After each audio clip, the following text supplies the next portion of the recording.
Hello students, this is We Learn channel और आज हम पढ़ने जा रहे हैं एटम्स, मॉलिक्यूल्स, आयंस, मैटर के बीच में क्या रिलेशनशिप है। एटम्स कंबाइन करके मॉलिक्यूल्स बना सकते हैं या फिर आयंस बना सकते हैं। मॉलिक्यूल्स और आयंस जब बहुत ही इन अ लार्ज नंबर एग्रीगेट होते हैं, इकट्ठा होते हैं, तो वो बनाते हैं मैटर। मैटर को फिर हम फर्दर क्लासीफाई कर लेते हैं, या तो वो एलिमेंट होगा या कंपाउंड होगा या फिर मिक्सचर होगा। Again atom will form molecules, ions atom बनाएगा molecule ion, molecule ion large number में एग्रीगेट होकर के बनाएगा मैटर। मैटर एलिमेंट हो सकता है, कंपाउंड हो सकता है या मिक्सचर हो सकता है। विथ एग्जाम्पल, ऑक्सीजन एटम है, हाइड्रोजन एटम है। ऑक्सीजन एटम रिएक्टिव होगा, इंडिपेंडेंट एग्जिस्ट नहीं कर पाएगा, अनस्टेबल है।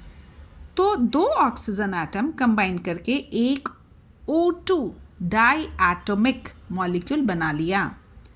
अब बहुत सारे डाई एटॉमिक ऑक्सीजन मॉलिक्यूल एक साथ एग्रीगेट हुए और उन्होंने बना लिया एक गैस, ऑक्सीजन गैस, जो कि एक एलिमेंट हो गया, प्योर सब्सटेंस हो गया, जो एक ही तरह के एटम से बना होगा, OOO।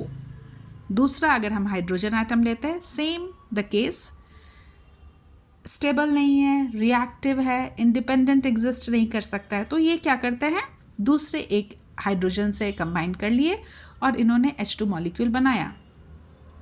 H2 मॉलिक्यूल अब एक प्योर सब्सटेंस हो गया, एक एलिमेंट हो गया। जब बहुत सारे H2 मॉलिक्यूल कंबाइन हो गए तो एक हाइड्रोजन गैस एलिमेंट बन गई। हो सकता है डिफरेंट एटम अपने को कंबाइन कर ले, केमिकली एक दूसरे से बाइंड हो जाएं, जैसे कि दो हाइड्रोजन और एक ऑक्सीजन जब बाइंड अप हो गया, केमिकली बॉन्ड हो गया, तो उससे बना लिया एक वाटर मॉलिक्यूल।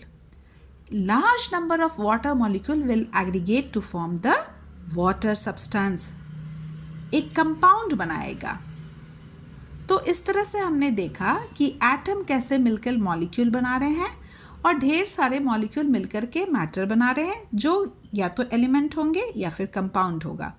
हो सकता है एटम जो है वो आयंस बनाए, आइदर वो इलेक्ट्रॉन गेन करके बनाएगा या इलेक्ट्रॉन लूज करके बनाएगा।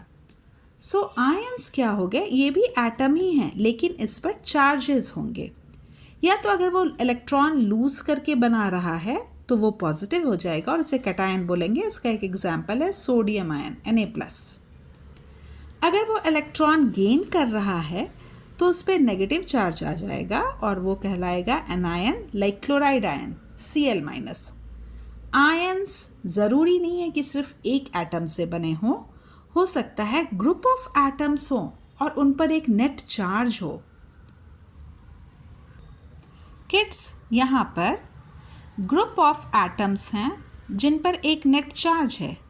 यहाँ पर इंडिविजुअल एटम्स हैं जिन पर आइदर पॉजिटिव है या फिर नेगेटिव है। कुछ पर सिंगल पॉजिटिव है, कुछ पर सिंगल नेगेटिव है, कुछ पर +2 है, कुछ पर -2 है।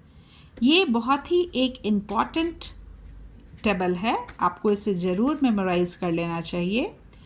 ये फर्दर केमिकल बॉन्डिंग में आपको हेल्प करेगा कि कैसे एक कंपाउंड बनता है, जो मैं नेक्स्ट वीडियो में एक्सप्लेन करूँगी। Thank you.